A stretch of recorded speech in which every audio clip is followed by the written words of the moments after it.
Hey everyone, how are you guys doing today? This is Giri here, your host of Ask Giri the Physio Show.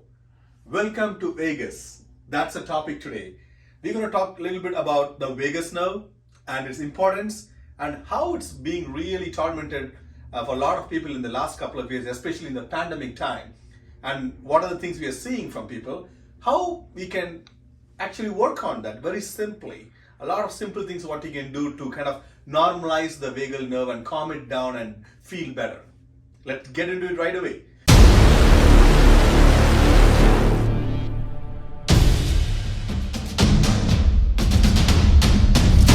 So vagus nerve is your 10th cranial nerve. It starts in the brainstem, it comes from inside the brain and come out to jugular foramen and then comes, we have two vagus nerve by the way, and comes on the sides of the neck, very close to your first and second vertebrae of the neck. And so we have very important and anatomical significance of that. And coming down here and supplies all your structures here, internal structures, your arteries and heart, lungs and intestine, stomach, everything is going all the way down. It's one of the largest cranial nerve actually. And that vagus nerve is one of the magic switch to control so many things in your body. And it is also a sixth sense, your body's sixth sense. So it's such a powerful nerve and it does so many things in your body like monitoring the circulation, breathing, immunity, nervous function, digestion, hormone levels and secretions, so many things, and your mood, your happiness, and also part of little bit of your, one of the nerve of your social engagement. There are some cranial nerves are called as the nerves of social engagement. That means your emotions, your facial expressions, the way you sound, and the way you breathe, the way you communicate to people, right? So those nerves are your fifth nerve, which is your trigeminal nerve, and your seventh nerve, which is facial nerve, and your ninth nerve, which is your glossopharyngeal nerve, 10th nerve, which is the nerve we are going to talk about, vagus nerve, and the 11th nerve, which is your spinal accessory nerve, which supplies your trapezius muscle, the big muscle in your spine, and also your sternocleidomastoid muscle, which is in your neck, right? These two muscles are very important. We'll talk about them a little bit later. And these are the nerves of social engagement. How was your social engagement for the last 2 years with the pandemic and the isolation? Have you met your family and friends as usual? How many people you hugged and laughed and shook hands? Ask yourself how our social engagement has changed in the last couple of years and how did it affect us? Because when you see somebody in person, it releases a cascade of neurohormones in your brain, right? And that is very important. And your vagus nerve is dancing. When you're handshaking with someone, when you're hugging someone, when you're laughing someone, you are stimulating the vagus nerve, especially the ventral vagus, which is the better part of the vagus, kind of calming down nervous part of it. Let's get into it. So these are the functions of the vagus. What affects the vagus nerve? One thing we just talked about, social disengagement. When you don't meet people, when we don't do these things, it affects our vagus nerve. And also car accidents, whiplash injuries. When you have a very strong whiplash injuries, and what happens, it affects the nerve, because I told you, vagus nerve comes very close to your first and second vertebrae. So when you have a cervical instability, when you have your vertebra rotated to one side, or when you have a ligament tear or capsule tear, which changes the position of your vertebra, you can easily irritate the vagus nerve. It's not only vagus nerve, your cervical sympathetic ganglion. Your sympathetic ganglion is also close by there. It can also disturb that as well. And your glossopharyngeal nerve too, which is your ninth nerve, which supplies your pharynx and the muscles and everything like that. So that's number one reason is whiplash and car accidents. It can be a sports trauma too, and concussions. When you have concussion, I treated a lot of people here fell on the ice in the last couple of months. So they fall back, hit the head, and also along with the concussion, they also get whiplash. Most of the time when you hit your head, you have concussion plus whiplash, right? A lot of times it may not be checked by your practitioner, but you have to get it checked out. So falls, concussions, sports injuries, whiplash, all those things can traumatize the vagus nerve, your sixth body sense, or your sixth sense of your body, whatever you want to call it. The next one is your postural stress, the forward head posture. We talked about it quite a bit in a lot of episodes in this show. If you want to visit some of those episodes, you can go and check it out in Ask Giri, the Physio Show website. The website is physioshow.ca. All our episodes are archived there. It's free. You just go in, sign in, and you can educate yourself and empower yourself. So forward head posture causes a creep in your ligaments. It puts so much stress on your neck muscles, especially your suboccipital muscles. There are 10 pairs of suboccipital muscles below your cranium on the upper neck, okay? And 8 of them are very small ones, which is very closely related to your eye movements and everything. We'll go there later. And if that is stressed, you're going to cause a lot of issues to the vagus nerve. And also, do not forget the cervicogenic dizziness. You wouldn't believe, in the last 2 weeks, I saw 2 guys. Both of them suffered from dizziness for one guy for 2 years, other guy for 3.5 years. Family doctors, lot of medications for dizziness, referred to ENT, lot of examination of the inner ear, nothing worked. One visit, believe me, one visit, the symptoms have gone down by 90% because we just focused on the neck, the upper neck. We analyzed everything. We took away all the postural stress they're going through all throughout the day, ergonomical education, posture education, and worked on the neck, activated the muscles, and taught them how to fish themselves. One visit, it changed everything. 3 years they suffered. Lot of times people, when you say dizziness, you are taken in the route of inner ear and vertigo in that route, and so many examination and tests done with no results or no outcome. Do not forget your neck when you have dizziness. So that forward neck posture also affects vagus nerve by creating a lot of stress in the neck, and also too much of forward neck posture can cause ligament creep and the damage also, which causes cervical instability, which causes vagal nerve irritation. And the last but not the least, a lot of high velocity manipulations. A lot of people have the habit of cracking their neck by themselves too, very forcefully. Those things are not good. That can cause some damage to your ligaments and capsule, causes cervical instability, and also causes vagal nerve issues. So these are the main causes I've seen in my practice for vagal nerve disruption, or we call cervical vagopathy. We call it that too. There are a lot of other reasons too. These are the main musculoskeletal reasons, I would say, which we commonly see. Now, what can you do? And how do you identify, first of all? How do you identify your vagus nerve is not happy, is struggling? You will know you will be very moody, very anxious, and very angry, frustrated, depressed.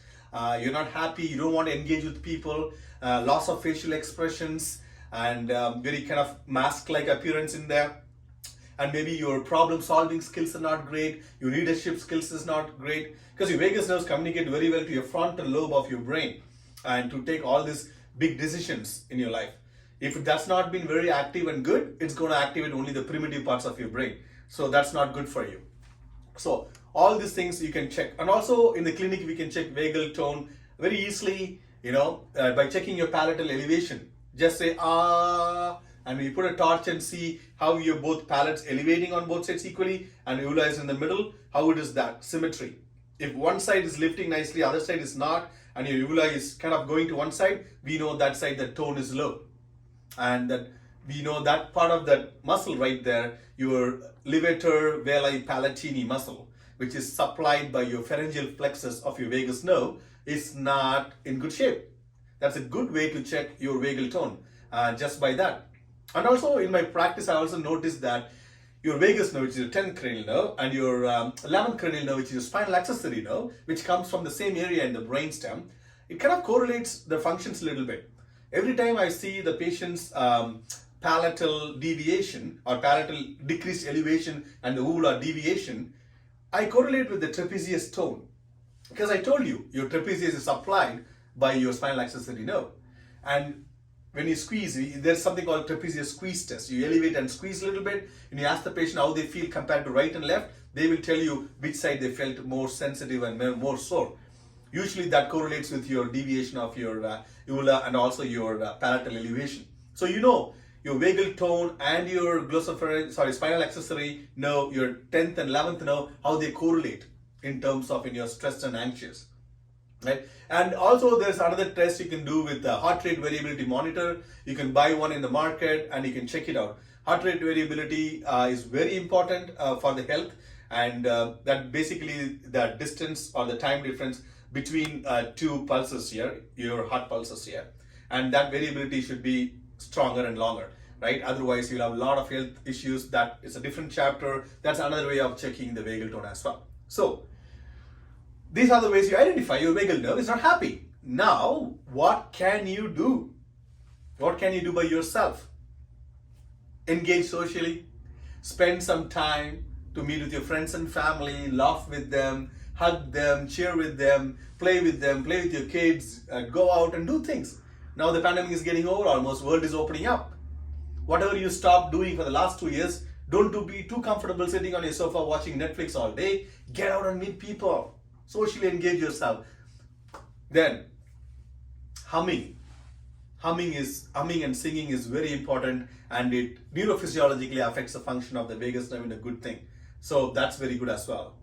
Washing your face with the cold water on the face, it really stimulates your vagus nerve and it's good for you. That's what they say, the cold bath and the cold shower in the morning, you will feel good all day because you're calming down the system. Your parasympathetic sympathetic balance is beautifully working together, right? And there are few things you can do. The only one control you have to switch from your flight or fight mode to the calm, collected and composed mode is breathing. A lot of people we see, they're becoming very heavy chest breathers, right? We have to make sure that we're using our diaphragm, which is also supplied by your, lot of sensory information supplied by your vagus nerves. It's very important to use the diaphragm in your breathing. The chest should not move, the tummy should move in and out when you breathe. Activating your diaphragm. Deep breathing exercise is very important.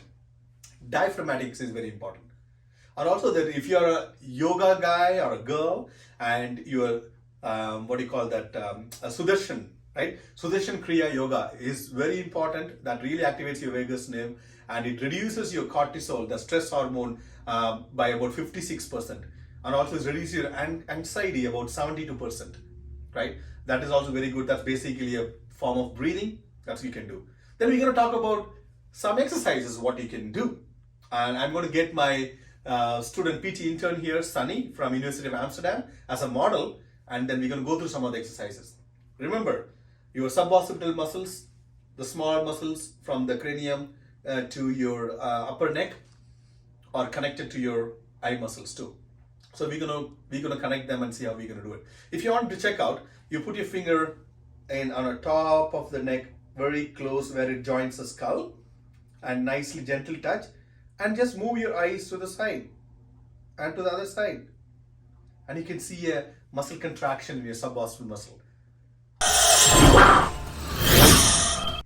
Okay, we got Sunny here, PT intern from University of Amsterdam.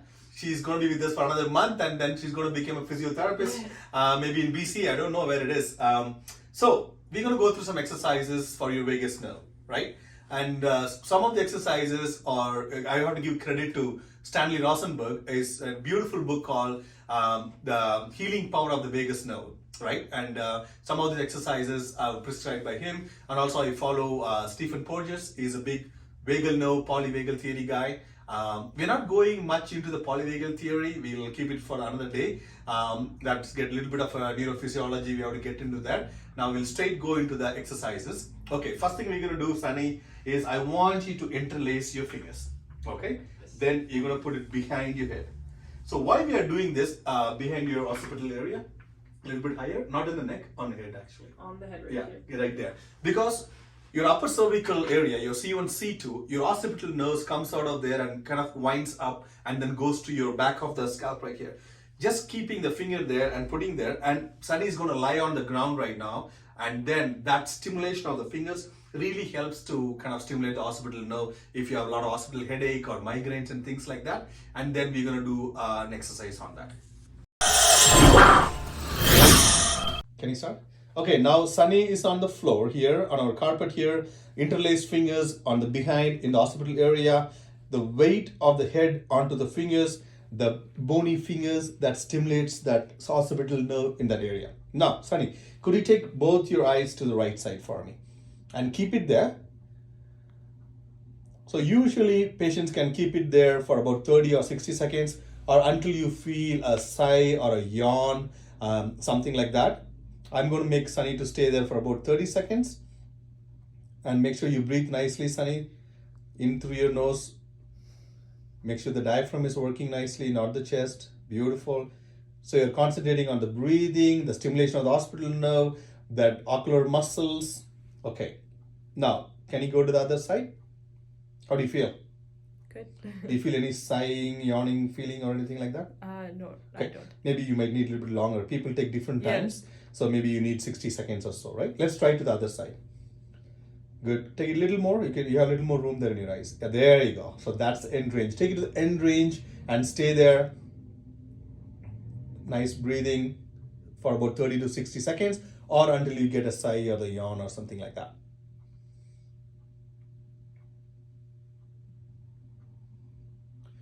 Beautiful. Come back to neutral. So this will help you to normalize your vagal tone, because when you have increased vagal tone, you might have, if you have a higher vagal tone, it will have higher resistance to stress. That's very important, and you can heal nicely. You can have better mood.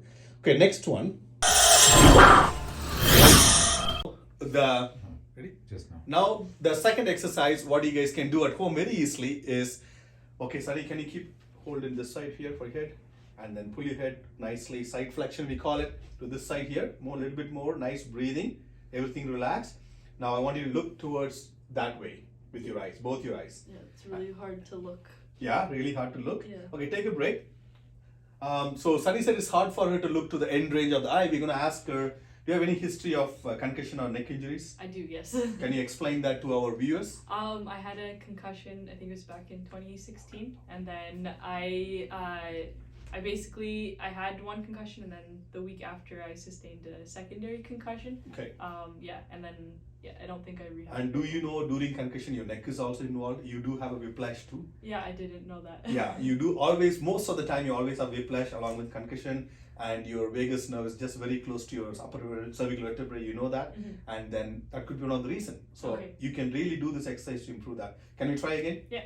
Go ahead. Yeah, pull it nice and gentle, very good, and eyes towards that side, and then keep it there. Let's see, say for 20 seconds if we can keep it there, because it's finding it hard, and activate the diaphragmatic breathing as well, and maybe keep one hand over here and make sure your diaphragm working nicely. Beautiful. That's good. Now let's do the other side. See if any difference between the side to side. Good. Don't tilt your head. The head goes that way and only the eyes going there. Okay. Yeah. Good. Good. Nice.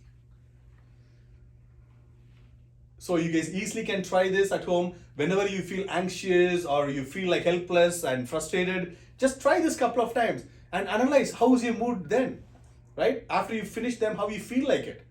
Just check it out. It's a small experiment you can all do. You don't need drugs. You don't need antidepressant drugs and all the other drugs which is messing up your chemical balance in your brain. You can do something very simple like this. Okay. Now there's a modification to this one. We're going to incorporate the rib cage along with the neck. Okay. You go to the same position this way here with your hand, and then come this way. This time we're going to hug this hand on your rib cage, and you're going to pull that rib cage that way. You're going to exaggerate the side flexion of the spine, right? So basically your vagal nerve is on both sides here. When you do that, what's happening, right? You're just stretching that other side vagus nerve nicely.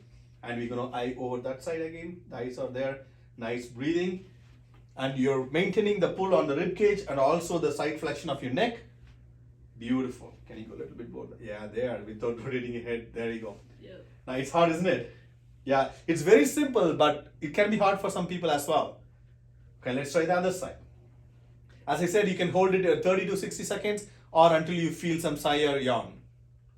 Okay, we're gonna look this way. Good, beautiful. Pull it nicely, give it a good tug. Yeah, very nice.